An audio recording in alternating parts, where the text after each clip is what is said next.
Bill చూపెట్టినప్పుడు ఇచ్చేయడానికి ఏం బాధ, tax ఇచ్చేయండి అన్నారని. తీరా చూస్తే ఈ బిల్లు ఉన్నటువంటి కంపెనీ అసలు లేనే లేదు, అంటే వ్యాపారమే చేయలే. అంటే ఓ బోగస్ వే బిల్లు తెచ్చి ఇక్కడ చేసేసినట్లు లెక్క చూపెట్టి ప్రభుత్వం దగ్గర డబ్బులు మింగేశారు. మీకు స్కిల్ డెవలప్మెంట్ కేసులు ఎట్లా దొరికిపోయారు?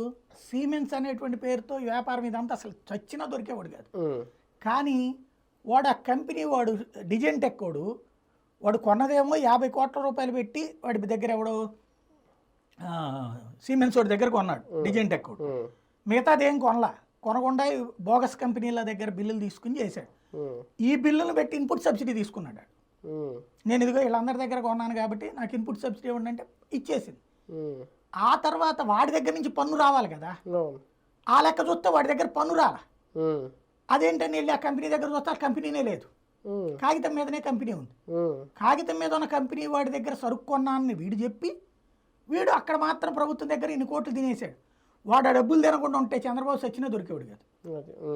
ఆ కరప్షన్ చట్టబద్ధమైన కరప్షన్ అయ్యేది.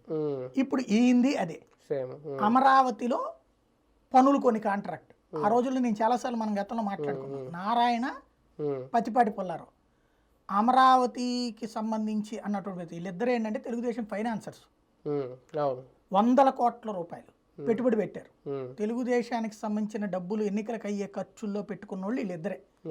కాబట్టి అందుకు నజరానాగా వీళ్ళు అడిగిన కాంట్రాక్ట్లన్నీ